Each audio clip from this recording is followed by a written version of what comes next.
అందరికీ నమస్కారం. ముందుగా బ్రహ్మశ్రీ పితామహ పత్రిజీ గారికి ఆత్మపూర్వక ప్రణామాలు. నా పేరు సునీత జగదీష్. మేము తమిళనాడులో ఉంటాం. ప్రస్తుతం తిరువన్నామలై. మనందరము కూడా పత్రి గారితో పరిచయం అయిన తర్వాత, పిఎస్ఎస్ఎంకి పరిచయం అయిన తర్వాత మనందరము తెలుసుకున్న మొట్టమొదటి పాఠం ఏంటంటే మనం ఆత్మస్వరూపులం. సో ఈ జ్ఞానాన్ని తెలుసుకోవడమే మన జీవిత ధ్యేయంగా ఉన్నది. సో ఇలాంటి ఒక జ్ఞానాన్ని తెలుసుకోవడానికి మన మహాతర్ ఫౌండేషన్ వారు ఎంతో చక్కటి ప్లాట్ఫామ్ ని క్రియేట్ చేసి మనందరికీ కూడా ఈ జ్ఞానాన్ని మనం అర్థం చేసుకొని జీవిత భాగంగా మనం చేసుకోవడానికి, మన జీవిత ధ్యేయాన్ని మనం తెలుసుకోవడానికి, దాన్ని కంప్లీట్ చేసుకోవడానికి సహకరిస్తున్నారు. ఈ టీం అందరికీ కూడా కృతజ్ఞతలు తెలుపుకుంటూ ఈ రోజు టాపిక్ వెళ్తాం. ఆత్మాయనం. సో ఆత్మాయనం అంటే ఆత్మ యొక్క ప్రయాణం. సో మనమందరము ఆత్మస్వరూపులు. మనకు తెలిసినా తెలియకపోయినా, మనం ఒప్పుకున్నా ఒప్పుకోకపోయినా ఇదే సత్యం. సో మనమందరం కూడా ఆత్మస్వరూపులు. మన కళ్ళకు కనిపించే ఈ శరీరం కాదు, మనం అనుకునే ఈ మనసు కాదు, మనకున్న ఆ బుద్ధి కాదు. సో ఇవన్నింటి యొక్క కలయిక, శరీరము, మనసు, బుద్ధి, ఆత్మ యొక్క కలయికే మన జీవితం. సో అన్నింటికన్నా ముఖ్యంగా మనం ఆత్మస్వరూపులు. ఆత్మస్వరూపులంగా మనం భూమిపైకి వచ్చాము. ఆత్మస్వరూపులుగా జీవించాలి. ఆత్మస్వరూపులుగా మళ్ళీ ఈ భూమిని వదిలి వెళ్ళాలి. ఈ సత్యం మనకు తెలియకుండా మనం ఈ శరీరం మాత్రమే అని అనుకుంటూ ఎన్నో ఎన్నో ఎన్నో మనము ఆ కష్టాలని, బాధలని అని అనుకుంటూ ఈ జీవితాన్ని దుఃఖమయం చేసుకుంటున్నాం, భయపడుతూ జీవిస్తున్నాం.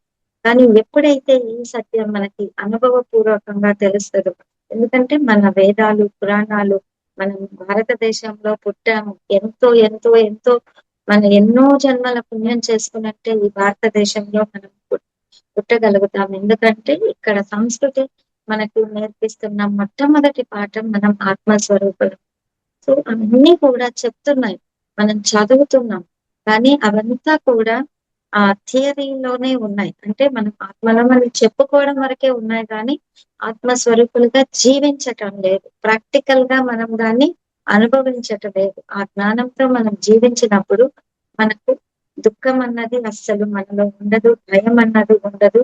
మనం చాలా చక్కగా, చాలా ఆనందంగా, ఎంతో సింపుల్ గా ఆడుతూ పాడుతూ చక్కగా జీవించగలుగుతాం. సో దాని యొక్క ఆత్మ యొక్క ప్రయాణాన్ని మనం అర్థం చేసుకోవాలి. ఎందుకంటే ఆత్మది ప్రయాణం.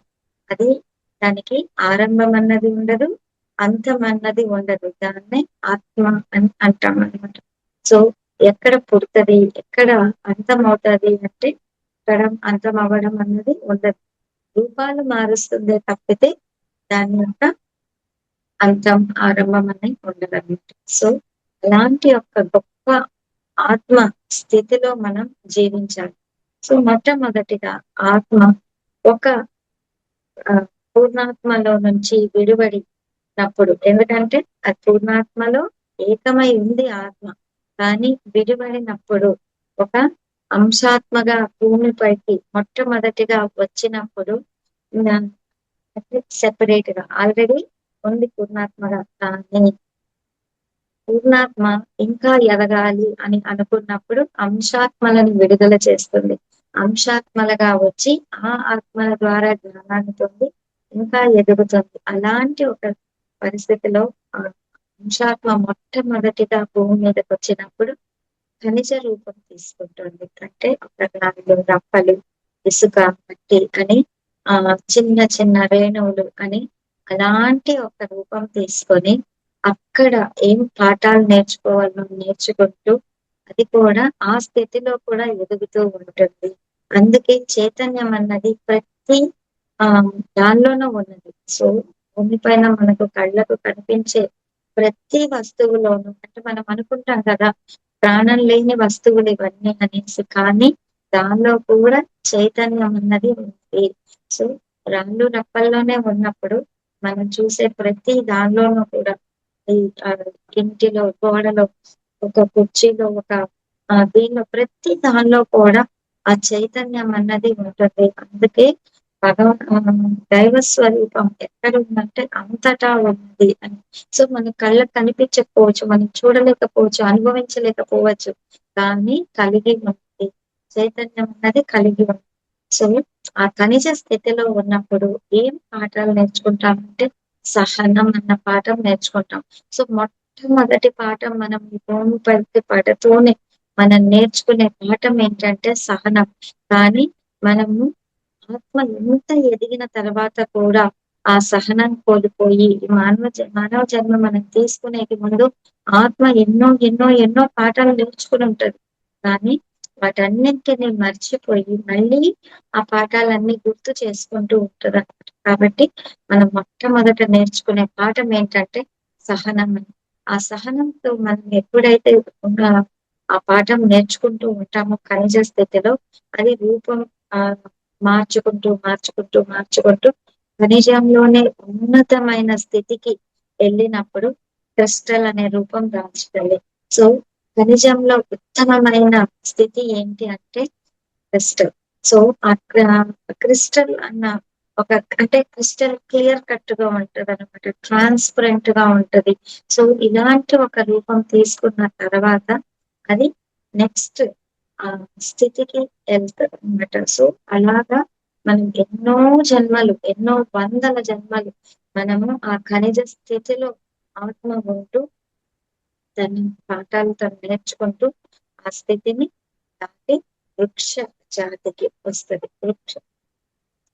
వృక్ష జాతికొచ్చినప్పుడు, వృక్ష స్థితికొచ్చినప్పుడు కదలిక అన్నది వస్తది. పెరగడం అన్నది వస్తది. సో మనం ఖనిజ స్థితిలో ఉన్నప్పుడు కదలలేకపోతాం. మనంతట మనం అంటే ఆ రాయి తనంతట తను కదలలేదు. కానీ ఆహ్, ఎవరో జరిపితే జరుగుతుంది. అలాంటి స్థితిలో ఉంటది. కానీ మద మనం వృక్ష జాతికెళ్ళినప్పుడు అది ఒక చోట నుంచి ఒక చోటకి కదలకపోయినా పెరుగుదల అన్నది ఉంటుంది. సో ఏదో మన అది ఒక విత్తనం నుంచి ఒక వృక్షం లాగా ఎదుగుతూ వస్తుంది. అక్కడ ఎంతో ఆనందంగా అంటే ప్రతి స్థితిలో కూడా ఆ ఆత్మకు తెలుసు తన ఆత్మ స్వరూపం అని. అందుకు ఎంతో ఆనందంగా ప్రతి దానిని సో ఒక రాయిని గాలి కొడుతూనే ఉంటది. అండ్ నీరు ఆహ్, కొ అలలతో రూపంలో కొడుతూనే ఉంటాయి. అందరూ కాళ్ళతో తొక్కుతూనే ఉంటారు. అంత కష్టం అనుభవిస్తూ కూడా ఎప్పుడు దుఃఖంలో ఉండదనమాట. సో ఎప్పుడు ఆనందంగా తను జీవిస్తూ పాఠాలు నేర్చుకుంటూ ముందుకెళ్తూ ఉంటది. దుఃఖం అన్నది ఎక్కడా లేదు ఆత్మకి. సో ఆ వృక్ష స్థితిలో ఉన్నప్పుడు కూడా ఒక్క చోటే ఉన్నా కూడా అది ఎదుగుతూ ఎంతో మందికి సహాయపడుతూ మనము ఏమి ఎదురు చూడకుండా సహాయపడటం అన్న పాఠం నేర్చుకుంటూ సో ఎంతో మందికి నీడనిస్తూ, ఎంతో మందికి ఫలాలనిస్తూ, ఎంతో మందికి ఆహ్, ఆహ్, మేడం లో హీలింగ్ వాయిస్ వస్తుంది మేడం. లో వాయిస్ వస్తుందా? అవును, అవును. ఆ! Okay sir. ఇంకొంచెం గట్టిగా ఓకే. సో ఎంతో మందికి మనము ఆ హీలింగ్ అన్నది సో మనకి ఆ హెర్బ్స్ అని ఆయుర్వేదం అని అంతా కూడా ఈ ఆ వృక్ష జాతి నుంచే మనకు వస్తున్నాయి. సో మన ఆకలి తీరుస్తూ మనకి హీలింగ్ చేస్తూ మనకి నీడనిస్తూ ఎంతో సహాయపడుతూ కూడా ఏమీ ఎదురు చూడకుండా ఆ మన ఆ వృక్ష జాతిలో మనము ఏమీ ఎదురు చూడకుండా సహాయం చేయడం అన్న పాఠం నేర్చుకోవడానికి ఆ వృక్ష జాతిలో నేర్చుకుంటూ ఉంటాం. సో అంత గొప్ప పాఠం అక్కడ నేర్చుకుంటూ ఆ వృక్ష జాతిలో ఉచ్చ స్థితికి అంటే మనం అద్భుతంగా ఎదిగిన చిన్న మొక్క నుంచి మనం ఎంతో ఎదిగి తన లాస్ట్ అంటే మర్రి చెట్టు అంటాం. అంటే బ్యానియన్ ట్రీ. సో అది ఆ ఆఖరి జన్మగా ఉంటదన్నమాట వృక్ష జాతిలో. సో అట్లాంటి మనము ఒక అంటే అది వ్యాపిస్తుంది. ఎంత వ్యాపిస్తుందంటే అంత వ్యాపిస్తుంది. దానిలో నుంచి మళ్ళీ వేర్లు పుడతాయి. అది పెద్ద వృక్షం అవుతాయి. ఇలాగా వ్యాప్తి చెందుతూ ఉంటదన్నమాట. అంత అద్భుతంగా ఆ వృక్ష జాతిలో మనం పాఠాలు నేర్చుకుంటూ ఎదుగుతాం. ఆ తర్వాత మనము జంతు జాతికి వస్తాం. సో ఆ జంతు జాతికి వచ్చినప్పుడు అక్కడ కూడా మనం పాఠాలు నేర్చుకుంటూ ఉంటాం. అంటే ఇవన్నీ కూడా భూమికి సంబంధించిన ఆ ఎదుగుదల. అంటే భూమి పైన ఆ ఆత్మ మొట్టమొదటిగా అడుగు పెట్టినప్పుడు ఆత్మ యొక్క ప్రయాణం ఇది. సో అలా ప్రయాణిస్తుంది. సో మనం అక్కడ ఆ, జంతు ఆ, దీనికి వచ్చినప్పుడు అది కదలిక ఉంటది. ఒక చోట నుంచి ఒక చోటికి ప్రయాణం చేయగలుగుతుంది. సో మొట్టమొదటిగా క్రూర జంతువులుగా జన్మ తీసుకుంటూ అక్కడ మన ఆహారాన్ని మనం తీసుకోవడం ఎట్లా అని నేర్చుకుంటూ, సో అవసరం ఉన్నప్పుడు మాత్రమే ఆహారం కోసం వెతకాలి అన్న ఒక ఆ, ఆ, చ- ఒక చిన్న జ్ఞానంతో తెలుసుకుంటూ అక్కడ ఎమోషన్స్ అన్నవి స్టార్ట్ అవుతాయి. సో ఆ అక్కడ క్రియేషన్ అన్నది స్టార్ట్ అవుతుంది. సో ఆ జంతు జాతిలో మనకి ఎంతో ఎన్నో పాఠాలు మనం నేర్చుకుంటూ ఉంటాం. సో క్రూర మృగాల నుంచి మనము ఆ ఆ పెంపుడు జంతువులు అంటే మనకు డొమెస్టిక్ అంటే మానవులకి దగ్గరగా జీవించడం ఆ మొదలు పెట్టినప్పుడు అవి ఎన్నో ఎన్నో పాఠాలు నేర్చుకుంటూ ఉంటాయి. అవి కూడా ఎంతో సహాయపడుతూ ఉంటాయి ఈ ప్రకృతికి, ఈ నేచర్ కి కూడా జంతువులు ఎంతో ఎంతో సహాయపడుతూ ఉంటాయి.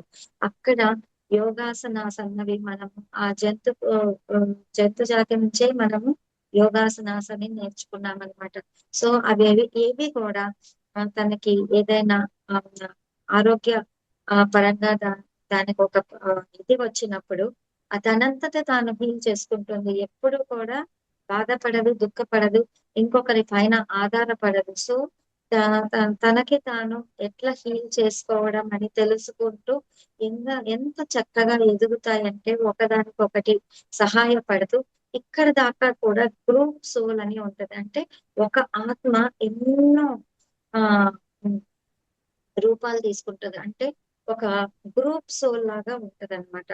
కొన్ని ఆ జంతువులకి కలిపి ఒక ఆత్మ ఉంటది. అందుకే అన్ని గ్రూప్ గా వెళ్తూ ఉంటాయి. జంతువులు చూస్తే సింగిల్ గా కనిపించవు మనకి, గ్రూప్ గా వెళ్తూ ఉంటాయి. పక్షులు కానీ ఆ మనకి ఆ చ- నీటిలో ఉన్న ఇవి కానీ, సో ఏదో ఒక రూపం తీసుకుంటాం. ఒక పక్షి రూపము, ఒక జల ఆ జ- జలంలో ఉండే నీటి ఇవో, సో అక్వాటిక్ అనిమల్స్ అని అంటాం అన్నమాట. అట్లాగను లేకపోతే ఒక క్రూర జంతువులు గాను లేకపోతే ఒక అట్లాగా తీసుకుంటూ ఉంటాం. కానీ ఒక పక్షిగా తీసుకున్నప్పుడు అది మళ్ళీ మానవ రూపం తీసుకోకుండా డైరెక్ట్ గా అది దైవ స్థితికి వెళ్ళిపోతుంది. అట్లాగనే నీటిలో ఉన్న ఆ ఇవి కూడా మళ్ళీ మానవ జన్మ తీసుకోవాల్సిన అవసరం ఉండదు. అది డైరెక్ట్ గా దైవ స్థితికి వెళ్ళిపోతూ ఉంటాయి. భూమి పైన ఇది చేసే ఈ క్రూర జంతువులు కానీ అవి రూపం దాల్చుకుంటూ డొమెస్టిక్ అనిమల్స్ గా వచ్చి ఆ తర్వాత మానవ జన్మలు తీసుకోవడం మొదలు పెడతాయి. సో ఈ జంతు జాతి వరకు కూడా గ్రూప్ గా ఎదుగుతాయి, గ్రూప్ గా నేర్చుకుంటాయి. అండ్ అవి ఆత్మ ఆత్మలము అన్న ఉనికితో అవి జీవిస్తూ ఉంటాయి. వాటి దేనికి కూడా దుఃఖం అన్నది ఉండదు. సో అవి నేర్చుకోవాల్సిన పాఠాలు నేర్చుకుంటూ కూడా హ్యాపీగా ఎదుగుతూ ఉంటాయి. ఆ ఈ పాఠాలన్నీ నేర్చుకొని జంతువులలో ఉత్తమమైన జన్మ అంటే గోమాత. సో గోమాత అనేది మనకి ఉత్తమమైన జన్మగా ఉంటది. జంతువుల దీనిలో వచ్చిన తర్వాత అక్కడ ఆ జన్మ తీసుకున్న తర్వాత మనం మనం అనుకుంటూ ఉంటాం కోతుల నుంచి మనం వచ్చాము అని, కానీ ఉత్తమమైన జన్మ అంటే గోమాత. సో ఎంతో సహాయపడుతూ ఉంటుంది. సో మనం మానవులుగా ఎదుగుతాం అనమాట. మానవులుగా రూపు తీసుకుంటాం. సో మానవులుగా వచ్చినప్పుడు మనం ఎన్నో స్థితులు దాటాల్సి ఉంటది. ఇక్కడ ఒక ఒక్కొక్క ఆత్మ ఒక్కొక్క రూపం తీసుకుంటుంటుంది. సో సింగిల్ సోల్ ఒక్కొక్క మానవుడికి ఒక్కొక్క సోల్ అన్నమాట. అలాగా ఒక రూపం తీసుకుని అంతవరకు గ్రూప్ గా ఎదుగుతూ ఉంటాం. ఇప్పుడు మనం ఇండివిజువల్ గా ఎదగాలి. ఇక్కడ మనము మ- మనకి మనస్సు అన్నది ఒకటి ఇవ్వబడుతుంది. సో ఈ మానవులుగా ఎందుకంటే నెక్స్ట్ ఇంకా దైవ స్థితే కాబట్టి ఇక్కడ మనము మనంతటా మనం ఆత్మలమి అని తెలుసుకోవాలి. ఇక్కడ మనకి మరుపు అన్నది ఒకటి ఇవ్వబడుతుంది. అంటే మనం మర్చిపోతాం. అంటే మాయా అన్నది కప్పబడుతుంది. ఎందుకంటే మనసు అన్నది ఉంది కాబట్టి ఆ మాయని తొలగించుకొని మనం ఆత్మనము అని తెలుసుకోవాలి. దానికి కొన్ని వందల జన్మలు మనం తీసుకోవాల్సి ఉంటుంది. సో మానవ జన్మగా మనం ఆ ఆ స్థితిలోకి వచ్చిన తర్వాత ఆత్మ ఎన్నో రూపాలు తీసుకుంటుంది. అంటే కొత్తగా ఫస్ట్ టైం ఆత్మ సింగిల్ గా ఆ, ఆ, ఒక మానవుడిగా జన్మ తీసుకున్నప్పుడు ఇన్ఫాంట్ సోల్ అంటారు. అంటే అది తెలుగులో నాకు పేర్లు కరెక్ట్ గా తెలియదు. ఇన్ఫాంట్ సోల్ అంటారు. అంటే అప్పుడే పుట్టిన బిడ్డ ఆ ఆ, అంటాం కదా, అలాంటి ఒక సోల్ అన్నమాట, ఆత్మ అన్నమాట. ఎందుకంటే తనీగా వచ్చింది, సెపరేట్ గా అప్పుడే పుట్టింది భూమి మీద సింగిల్ గా. సో అట్లాంటప్పుడు దాన్ని ఇన్ఫాంట్ సోల్ అంటారు అనమాట. ఆ ఇన్ఫాంట్ సోల్ ఎలా ఉంటదంటే ఏమీ తెలీదు, ఏమీ తెలీదు. సో ఆ ఆ, అలాంటి ఆత్మలు అంటే వయసులో బిడ్డగా పుట్టి ఎదుగుతూ ఉంటాం, వయసు అయిపోతూ ఉంటది. కానీ ఆత్మ చాలా మూర్ఖత్వంగా ఆ నే నేను చెప్పిందే వినాలి, నేను చెప్పిందే ఆ శాసనం అనేసి ఆ ఆ, అసలు చాలా మూర్ఖంగా, చాలా అంటే ఇంత వయసు అయింది, నా బుద్ధి లేదని అంటాం కదా. సో ఏం మాట్లాడాలో తెలీదు, ఏం తినాలో తెలీదు, చాలా మూర్ఖంగా జీవిస్తూ ఉంటారన్నమాట వాళ్ళు. ఎందుకంటే వాళ్ళ ఆత్మస్థితి అది. సో ఎంత ఆత్మ ఎదిగిన స్థితిలో ఉంటుందో అంత మనము బుద్ధిపరంగా ఎదిగిన స్థితిలో ఉంటామన్నమాట. సో అది ఇంకా ఇన్ఫాంట్ సోల్ కాబట్టి చాలా మూర్ఖంగా బిహేవ్ చేస్తూ ఉంటది. కానీ చూడడానికేమో వయసులో ఇదే అవుతుంటది, కానీ వాళ్ళ ఆత్మస్థితి చాలా ఇన్ఫాంట్ సోల్ అన్నమాట. సో ఆ ఇన్ఫాంట్ సోల్ లో మనం ఎదుగుతూ ఎదుగుతూ బేబీస్ కొన్ని వందల జన్మలు తీసుకుంటూ బేబీ సోల్ కి వస్తాం. బేబీ సోల్ కు వచ్చినప్పుడు ఆ ఎట్లా ప్రవర్తన ఉంటదంటే అన్ని అంటే నేను నాది అంతే, ఇంకా వేరే ఏం అవసరం లేదు. అక్కడ ఇన్ఫాంట్ సోల్ లో అది కూడా ఉండదు. సో నేను నాది అంటే ఆ అమ్మ అని కానీ, తల్లి అని కానీ, మన అని కానీ ఏమీ ఉండదన్నమాట. కానీ బేబీ సోల్ లో వచ్చినప్పుడు నేను బాగుంటే చాలు, నా వాళ్ళు బాగుంటే చాలు అన్నట్టు దా అంతవరకే ఆలోచిస్తూ ఉంటాం అనమాట. నేను నాది అన్న స్థితిలో ఉంటారు వాళ్ళు. ఇంకా పక్క వాళ్ళ గురించి అస్సలు వాళ్ళకు ఆలోచన ఉండదు. సో ఆ అలాంటి బేబీ సోల్స్ లో మనం అలా ప్రవర్తిస్తూ ఉంటాం. ఇలా కొన్ని జన్మలు తీసుకుంటూ ఉంటాం. సో అది వాళ్ళ తప్పు కాదు. ఎందుకంటే వాళ్ళ ఆత్మ ఆ స్థితిలో ఉంది కాబట్టి వాళ్ళు అలాగే ప్రవర్తిస్తూ ఉంటారు. ఏంటి ఎంత స్వార్థంగా ఉన్నారు, అస్సలు కొంచెం కూడా పక్క వాళ్ళ గురించి ఆలోచించట్లేదు అని అనుకుంటూ ఉంటాం. ఎందుకంటే వాళ్ళ ఆత్మస్థితి అది. సో ఆ అలా మనం ఆ స్థితిలో నుంచి ఎదుగుతూ ఉంటాం. అలా కొన్ని వందల జన్మలు తీసుకున్న తర్వాత యంగ్ సోల్ అని యంగ్ సోల్స్ గా మనం తయారవుతాం.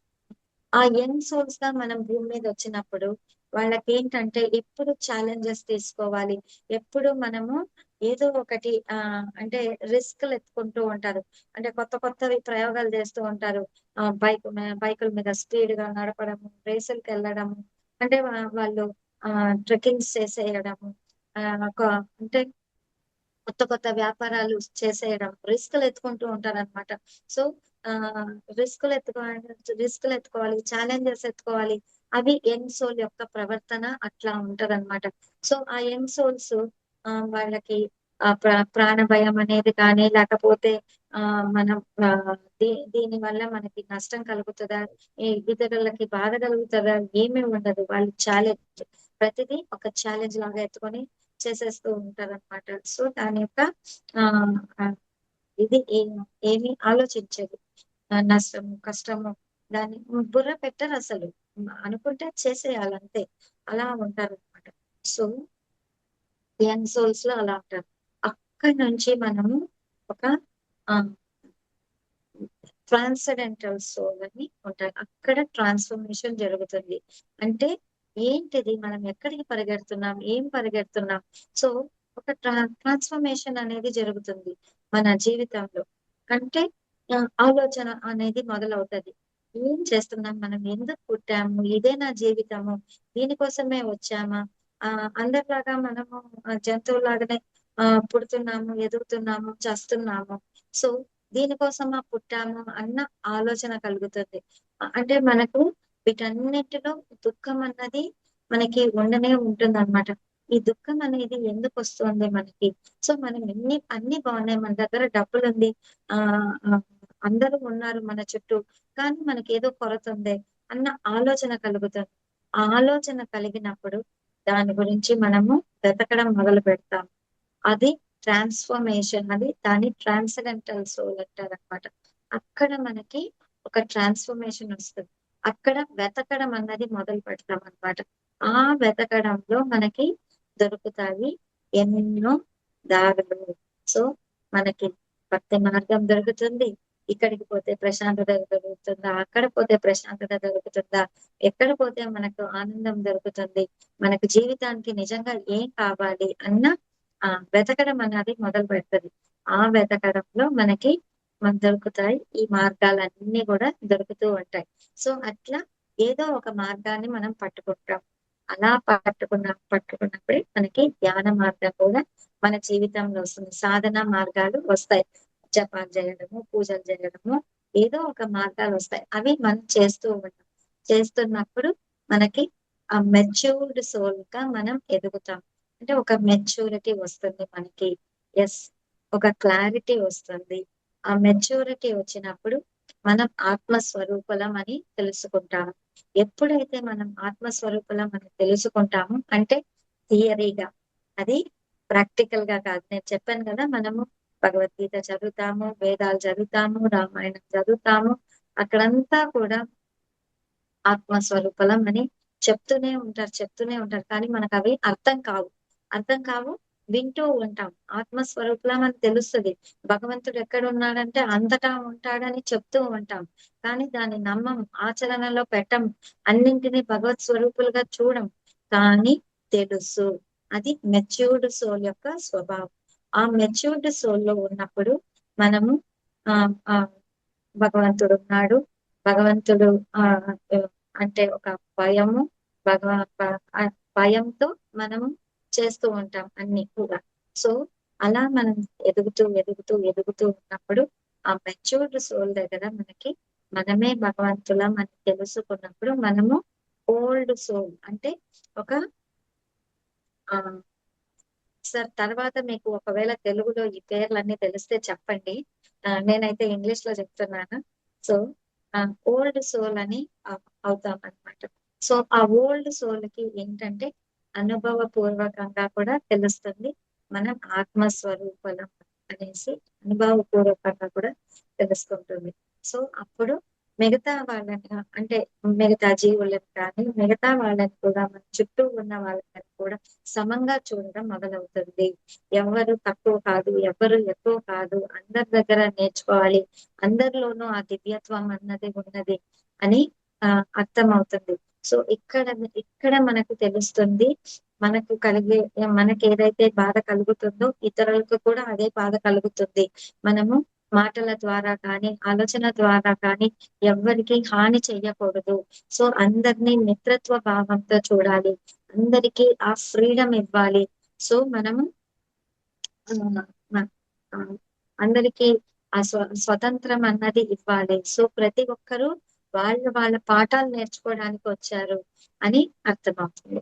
సో అప్పుడు ఆ ఓల్డ్ సోల్ లో ఉన్న మనం ఇలా ఈ అండర్స్టాండింగ్ తో మనం జీవిస్తూ ఉన్నప్పుడు మనం లాస్ట్ స్టేజ్ ఆఫ్ ఈ మా హ్యూమన్ కింగ్డమ్ లో లాస్ట్ స్టేజ్ ఇన్ఫినైట్ సోల్ అని ఆ, వస్తుంది. అంటే మనము ఇన్ఫినైట్ గా, అంటే ఆ ఈ ఆ, ఆత్మ అన్నది విశ్వమంతటా వ్యాపించి ఉంది. సో పూర్ణాత్మలో భాగమని తెలుసుకుంటూ మనము పూర్ణాత్మలుగా ఎదుగుతాం అనమాట. సో ఆ ఇన్ఫినిట్ సోల్ లో ఉన్నప్పుడు సో మనము ఈ చిన్న రూపం కాదు, నేను అంతటా ఉన్నది నేనే అనేది తెలుసుకుంటాము. అక్కడ మనం వన్నెస్ కాన్షియస్నెస్ వస్తాం. సో అందర ఏకత్వానికి వస్తాం అన్నమాట. ఆ ఏకత్వంలో మనం జీవిస్తూ ఉన్నప్పుడే మనం దివ్యత్వాన్ని పొందగలుగుతాము. ఆఖరి స్థితిన దివ్యత్వాన్ని పొందగలుగుతాము. సో మనము ఇవన్నీ కూడా ఎప్పుడైతే మనం ఆత్మ స్వరూపలం అని తెలుసుకుంటామో దాని తర్వాత ఒకే ఒక జన్మ ఉంటది. మనము మెచ్యూర్డ్ సోల్కి వెళ్ళడానికి, అంటే 2-3 జన్మలు అనుకోండి. ఆ తర్వాత మనం ఇన్ఫినిట్ సోల్ లో ఒకే ఒక జన్మ ఉంటాం. సో పిరమిడ్ స్పిరిచువల్ సొసైటీస్ లోకి వచ్చిన ఆత్మస్వరూపులు అందరూ కూడా ఇన్ఫినైట్ స్థితిలో ఉన్నారు కాబట్టే మినరల్ కింగ్డమ్ నుంచి వచ్చిన పాఠాలన్నీ కూడా గుర్తు చేసుకుంటూ, ఎందుకంటే ఆత్మ దగ్గర అంతటి జ్ఞానము ఉంటది. సో ఎంత ఆ మొట్టమొదటి భూమిపైకి ఉన్నప్పుడు ఏమేమైతే పాఠాలు నేర్చుకుంటూ వస్తుందో ఆ పాఠాలన్నీ గుర్తుకు చేసుకుంటూ మనం ఏకత్వ స్థితిలోకి వెళ్ళి దివ్యత్వం పొంది మనమే దైవ స్వరూపులుగా ఒకే జన్మలో మనము అవ్వగలుగుతాము. అందుకే పిరమిడ్ మాస్టర్స్ కి ఎన్నో ఛాలెంజెస్ వస్తూ ఉంటాయి. ధ్యానం చేస్తే మనకి కష్టాలు రావా, నష్టాలు రావా అంటే వస్తాయి. అప్పుడు ఆ సహనం అన్న పాఠం మనకు గుర్తొస్తుంది. సహనంతో జీవిస్తూ ఉంటాం, ప్రేమతత్వంతో జీవిస్తూ ఉంటాం, ఏమీ ఎదురు చూడకుండా సేవలు చేస్తూ ఉంటాం, జ్ఞానాన్ని అందిస్తూ ఉంటాం, మన దగ్గర ఉన్నదంతా పంచుతూ ఉంటాం. అది ఏదన్నా అయిపోని మనం పంచుతూ ఉంటాం. సో ఇలా ఈ ప్రతి జన్మలో నేర్చుకున్న పాఠాలని మనము ఆ, అనుభవంలోకి తీసుకొని వాటన్నింటినీ ఆచరిస్తూ ఆ జ్ఞానంతో మనం జీవిస్తూ అందరినీ ఒకే భావనతో చూడగలిగినప్పుడు మనము దివ్యత్వం పొంది ఇక్కడే మనము నిర్వాణం పొందగలము. సో సంసారంలోనే నిర్వాణం అన్న పాఠంకి మనము ఆ మనం ఆ ఆచరించాలి అంటే కంపల్సరిగా సంసారంలో ఉండాలి. సంసారంలోనే నిర్వాణం పొందగలం, ముక్తి స్థితిని పొందగలం. సో దైవ స్థితి అంటే అది వేరే ఎక్కడో లోకాల్లో కాదు, ఇక్కడే దైవ స్వరూపంగా జీవిస్తూ మనము ఆ భగవత్ గుణాలు ఏవైతే ఆ అనుకుంటామో, మనం భగవంతుడికి ఏ ఏ గుణాలతో మన భగవంతుడు ఉంటాడు అనుకుంటామో ఆ గుణాలతో మనం జీవిస్తూ దివ్యమైన స్థితిలో మనం జీవించడమే ఒక ఆఖరి జన్మ అవుతది. అంటే మనం మళ్ళీ పూర్ణాత్మలుగా అయిపోతాము. మళ్ళీ మనము అంశాత్మలని పుట్టిగా మనలో నుంచి విడుదలయ్యి ఆ ఆత్మలు కూడా పొందుతూ ఉంటాయి. సో ఇది నిరంతర ప్రయాణం, దీనికి ఆది ఉండదు, అంతం ఉండదు. సో ఆత్మ ప్రయాణం అనేది నిరంతరము. ఒకటి నేర్చుకోవడం అనేది ఉంటుంది, అనుభవంతో నేర్చుకోవడం. సో ఆ తర్వాత మళ్ళీ మనం క్రియేషన్ చేస్తూ ఉంటాం. అంటే మనము ఇంకా ఎంతో ఎన్నో ఆత్మలను సృష్టిస్తూ అవి కూడా ఎదిగి పూర్ణాత్మంగా అవ్వడానికి మనం సహకరిస్తూ ఉంటాం. కాబట్టి మనం ఏ స్థితిలో ఉన్నా కూడా మనం మనలాంటి వాళ్ళని 10 మందికి మనం ఇన్స్పైర్ అయ్యి మనలాంటి వాళ్ళని 10 మందిని మనం తయారు చేసినప్పుడే మనం ఇంకో స్థితికి వెళ్ళగలుగుతాము. కాబట్టి మనం ఎప్పుడైతే నేర్పించడం మొదలు పెడతామో అప్పుడు మనం ఇంకా ఎక్కువ నేర్చుకుంటూ ఉంటాం అన్నమాట. కాబట్టి ప్రతి ఒక్కరూ కూడా మీకు ఏదైతే తెలుసో, అందుకే సార్ ఏం చెప్తారంటే నీకు ఏ తెలిస్తే ఏ నేర్పు, బి తెలిస్తే బి నేర్పు, సి తెలిస్తే సి నేర్పు, ఏం తెలుసో అదే చెప్పు, తెలియనివి చెప్పద్దు. తెలియనివి తెలియదు అని చెప్పడమే ఉత్తమమైన పని.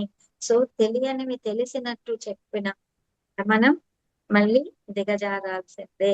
కాబట్టి మనం ఎప్పుడైతే ఆ ఓపెన్నెస్ తో మనం ఆ ఉంటాము, తెలియదన్నప్పుడు తెలియదు అని, తెలిసినవి మనము మన వరకే పెట్టుకోవాలి అని అనుకోకుండా 10 మందికి మనం చెప్పాలి అని అనుకుంటాము. సో అప్పుడు మనం ఇంకా నేర్చుకుంటూ ఉంటాం. అందుకే పిరమిడ్ మాస్టర్స్ ఎవ్వరు ఊరికే ఉండరు. వాళ్ళకి తెలిసింది చెప్తూనే ఉంటారు. వాళ్ళకి ఏవైతే అనుభవాలు వచ్చాయో అవి చెప్తూనే ఉంటారు. సో మనకి పిరమిడ్ స్పిరిచువల్ సొసైటీస్ లో ఎన్ని అవకాశాలు ఉన్నాయి, ఎంత స్వతంత్రం ఉంది అంటే ప్రతి ఒక్కరూ మాట్లాడగలరు, ప్రతి ఒక్కరూ మాస్టర్సే, ప్రతి ఒక్కరూ వాళ్ళ అనుభవాలు షేర్ చేసుకుంటూ ఉంటారు.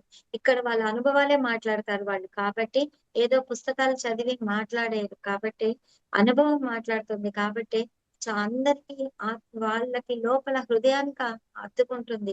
తొందరగా దాన్ని రిసీవ్ చేసుకోగలుగుతారు. సో ఎప్పుడైతే మనం ఆ అనుభవంతో మనం చెప్తామో, అనుభవించి దాన్ని చెప్తాము, అప్పుడు ఎదుటి వాళ్ళు దాన్ని రిసీవ్ చేసుకుంటారు. లేకపోతే అది ఈ చెవితో వింటారు, ఈ చెవితో వదిలేస్తారు. మనము చిన్నప్పటి నుంచి ఎన్నో కాలక్షేపాలు అటెండ్ అయి ఉంటాం. ఎన్నో ఎంతో మంది ఆ మాటలు వినుంటాం. కానీ అవన్నీ లోపలికి వెళ్ళాల మనకి. అక్కడ ఉన్నంత వరకు బాగుంటాయి. మళ్ళీ బయటకు వస్తే అవి మనం మర్చిపోయి ఉంటాం. మనకి లోపల ఏవి ఆగలేదు. కానీ పిరమిడ్ స్పిరిచువల్ సొసైటీస్ లో వచ్చినప్పుడు ప్రతి ఒక్క మాస్టర్ దగ్గర మనం వింటున్నప్పుడు అవును కదా, కరెక్ట్ కదా అని రియలైజ్ అవుతారు. ఎందుకంటే అది వాళ్ళు అనుభవించి చెప్తున్నారు కాబట్టి. అవి పై మాటలు కాదు కాబట్టి. సో వాళ్ళ అనుభవం మాట్లాడుతుంది కాబట్టి అది హృదయాన్ని నుంచి హృదయానికి డైరెక్ట్ గా ట్రాన్స్ఫర్ అయిపోతూ ఉంటాయి లోపల. సో అది వాళ్ళ అనుభవంలోకి విన్న వాళ్ళకి కూడా అనుభవంలోకి రావడానికి ఎన్నో అవకాశాలు ఉన్నాయి. జస్ట్ ఒక చిన్న ప్రయత్నం మాత్రమే చేయాలి మనం. కాబట్టి మనము వినాలి, వింటూ ఉండాలి. సో ఆ ఆత్మ ప్రయాణంలో మనం ఎప్పుడైతే ఆ ఆత్మస్వరూపాలు మనం తెలుసుకుంటామో, సో ఇక్కడ 4 స్థితులు మనం చెయ్యాలి. అంటే ఫస్ట్ శ్రవణం, మననం, నిధిధ్యాసనం అండ్ మన ఇలా మనము ఆ ఆ ఈ స్థితిని కూడా దాటాలి. అంటే ఫస్ట్ వినాలి, వినడం నేర్చుకోవాలి. మనము వినడానికి అస్సలు రెడీగా ఉండం. ఎప్పుడు మనం మాట్లాడాలి అనుకుంటూ ఉంటాం. ఎవరైనా ఏమన్నా చెప్పడానికి వస్తే నాకు తెలుసు అంటా ఉంటాం. సో నువ్వేంటి చెప్పడం అని అంటూ ఉంటాం. ముందు వినాలి, ఏం చెప్తున్నారో వినాలి.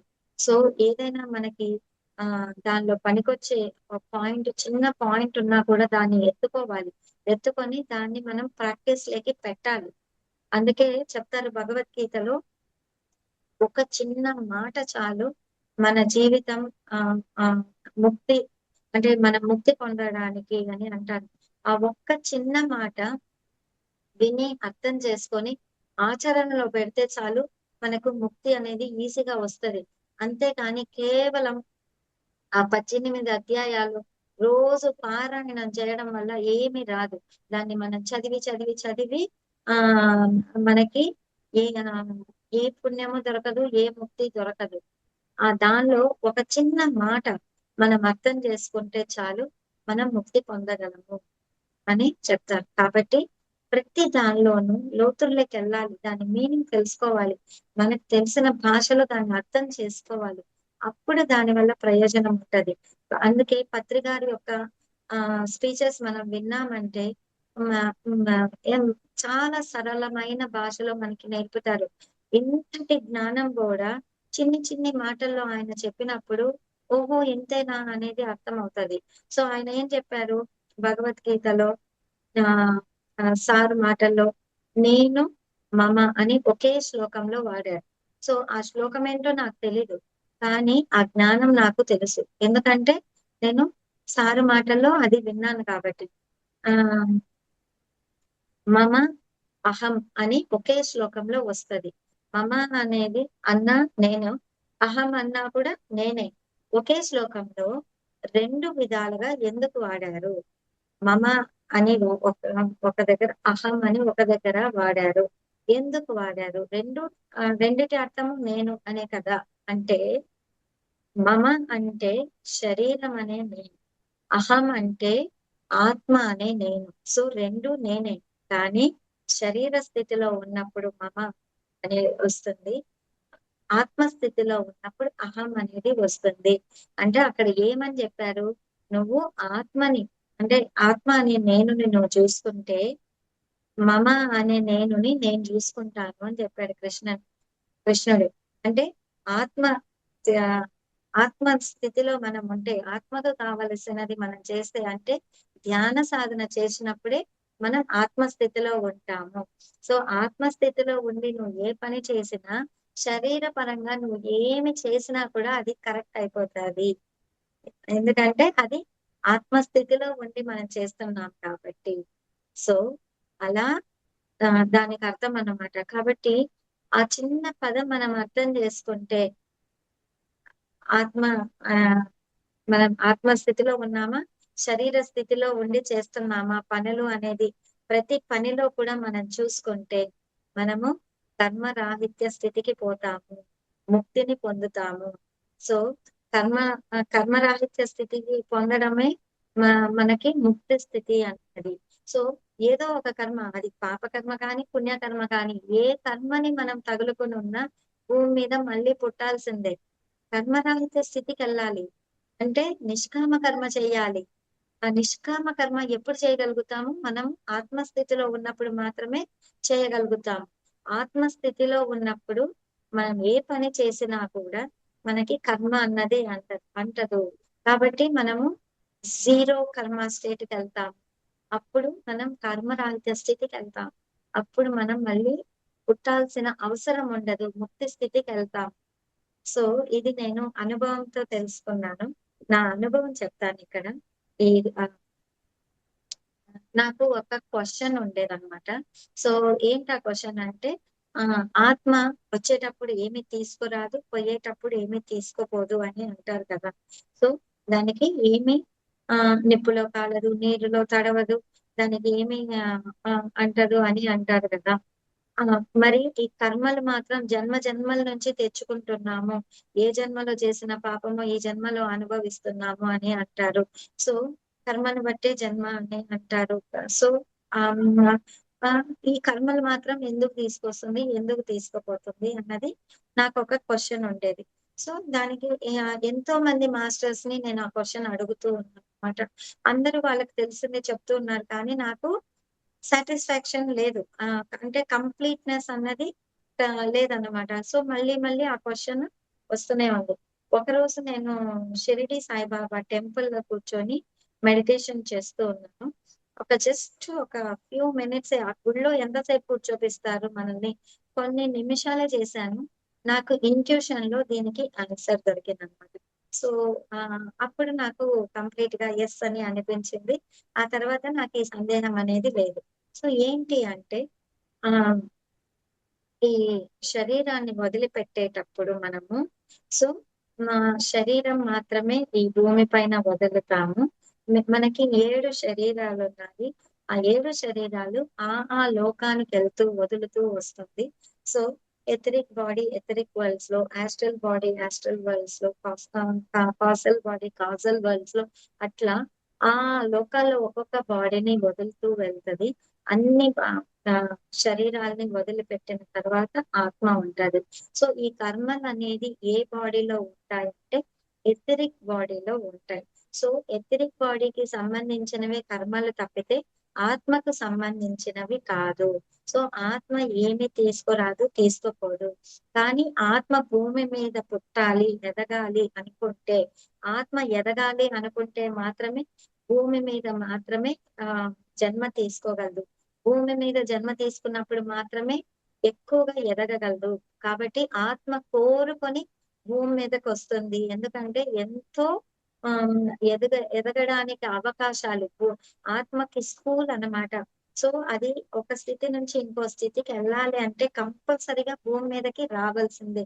భూమి మీదకి రావాలి అంటే కర్మలు అన్న ఒక ఇది లేకుండా భూమి మీదకి రాలేదు. ఎందుకంటే భూమి అన్నది కర్మ భూమి కాబట్టి. సో ఏదో ఒక కర్మ బ్యాలెన్స్ లేకుండా భూమి మీదకి రాలేదు. కాబట్టి ఆ కొన్ని కర్మలు తీసుకొని వస్తూ ఉంటదన్నమాట. సో అట్లా ఆ కర్మలు ఒక్కొక్క తొడుగు వేసుకుంటూ ఆ ఆ ఆత్మ భూమి మీదకి ఆ 7 తొడుగులు వేసుకుంటూ ఈ శరీరం తీసుకొని భూమి మీదకి వస్తది. సో నాకు ఎంత క్లారిటీ వచ్చిందంటే ఆ ఇంట్యూషన్ మెసేజ్ లో అంత క్లారిటీ వచ్చింది. నేను ఈ జ్ఞానము ఏ బుక్ లోనూ చదవలేదు, ఏ మాస్టర్స్ దగ్గర వినలేదు. నా అంతటా నాకు వచ్చింది. ఇది కంప్లీట్ గా కరెక్టా అని కూడా నాకు తెలీదు, కానీ నాకు వచ్చింది కాబట్టి నేను అది ఎస్ కరెక్ట్ అని నాకు సాటిస్ఫాక్షన్ ఉంది. కరెక్ట్ అని నాకు అనిపించింది అనమాట. సో నాకు అది కరెక్ట్. ఆ తర్వాత మళ్ళీ నాకు క్వశ్చన్ వచ్చింది అనమాట. అప్పుడైతే మనం జన్మలు తీసుకుంటూ ఉంటాం, కొన్ని కర్మలు తెచ్చుకుంటాం. మళ్ళీ మనము ఆ కర్మలు తీర్చుకోవడానికి పుణ్యకర్మ అయితే మంచిగా పుడతాము, అన్ని సుఖాలు అనుభవిస్తాము. కానీ కూడా ఏదో పాఠాలు నేర్చుకోవడానికే వచ్చాం కదా. మళ్ళీ మళ్ళీ మనము ఆ కర్మలు తీర్చుకునే ఈ క్రమంలో మళ్ళీ కొత్త కర్మలు చేస్తూ ఉంటాం కదా. ఇది ఎప్పుడు జీరో అయ్యేది, కర్మరాహిత్య స్థితి అయ్యేది అని మళ్ళీ నాలోనే క్వశ్చన్ వచ్చింది. అప్పుడు నాకు మళ్ళీ దానికి వచ్చిన జవాబు ఏంటి అంటే, నేను నాది అన్నది లేకుండా ఎప్పుడైతే నిష్కామ కర్మ చేస్తామో, అంటే ఏదో కోపంతోనో, ఏదో ద్వేషంతోనో, లేదా ఏదో మమకారంతోనో మనము పనులు చేసినప్పుడు అది కర్మగా మారుతుంది. ఈ ఈ ఎమోషన్స్ ఏవి లేకుండా జస్ట్ మనము కర్మలు చేస్తూ వెళ్తున్నప్పుడు అది నిష్కామ కర్మగా ఉంటుంది. ఎప్పుడైతే మనం ఆత్మస్థితిలో మనం జీవిస్తామో, నేను ఆత్మను అన్న ఉనికితో మనం జీవిస్తామో, అప్పుడు మనకి ఏ కర్మ ఉండదు. పత్రి గారు ఎంతో మందిని తిడతారు, కొడతారు, ఆ ఆ మందలిస్తారు. ఎందుకంటే వాళ్ళ పైన ఉన్న ప్రేమతో వాళ్ళు ఎదగాలన్న ఒక దీంతో ఆయనకి వాళ్ళ పైన ద్వేషము లేదు, వాళ్ళ పైన ప్రేమ లేదు, వాళ్ళ పైన మమకారము లేదు, ఏమీ లేదు. ఆయనకు వెనకాల ఇంటెన్షన్ ఏమీ లేదు. కాబట్టి ఆయన కర్మ మాత్రం చేసుకుంటూ వెళ్ళారు. సో ఆయన అలా మనము నిష్కామ కర్మలు ఎప్పుడైతే చేస్తామో అప్పుడు ఆ కర్మలన్నీ జీరో స్టేట్ అవుతాయి. సో సంచిత కర్మలు ఉండకూడదు, ప్రారబ్ధ కర్మలు ఉండకూడదు, ఆగామ్య కర్మలు ఉండకూడదు. అంటే ఇంకా ఏదో ఎదురు చూస్తూ మనం కర్మలు చేయకూడదు. జస్ట్ ప్రెసెంట్ స్టేట్ లో నేనేం చేయాలో అది చేసుకుంటూ వెళ్ళాలి. సో మనం ఫ్యూచర్ కోసం కూడా ఏమీ చేయకూడదు. ఎందుకంటే అది ఆగామ్య కర్మగా మళ్ళీ మారుతుంది కాబట్టి. ఇలాంటి స్థితిలో మనం కర్మలు చేసుకుంటూ పోయినప్పుడు అప్పుడు మనము నిష్కర్మ కర్మలు అవుతుంది, అండ్ కర్మ రాహిత్య స్థితికి వెళ్తాము. అప్పుడు ముక్తిని పొందుతాము. ఈ స్థితికి వెళ్ళాలి అంటే సీడ్ ఏంటి, విత్తనం ఏంటి అంటే ధ్యానం. సో ధ్యానమే విత్తనము, ధ్యానమే ఆ ఆఖరి మెట్టు కూడా. సో మనం కేవలం ధ్యానం చేస్తూ ఉంటే, సాధనలో ఉంటూ ఉంటే చాలు. మనం ఎక్కడ మొదలు పెట్టాలి, ఏమేమి నేర్చుకోవాలి, ఎక్కడికి వెళ్ళాలి అన్నది దానంతట అది దారి చూపిస్తారు. అంతే తప్పితే మనకి వేరే ఏమి చేసినా కూడా ఈ ప్రయాణం అన్నది కంప్లీట్ అవ్వదు. సో ఆత్మాయనం అన్నది స్టార్ట్ అవ్వాలి, కంప్లీట్ అవ్వాలి. సో థ్యాంక్ యూ మాస్టర్స్, నాకు ఈ అవకాశం ఇచ్చినందుకు. నాకు తెలిసిన జ్ఞానాన్ని నేను మీతో షేర్ చేసుకోగలిగాను. So thank you very much.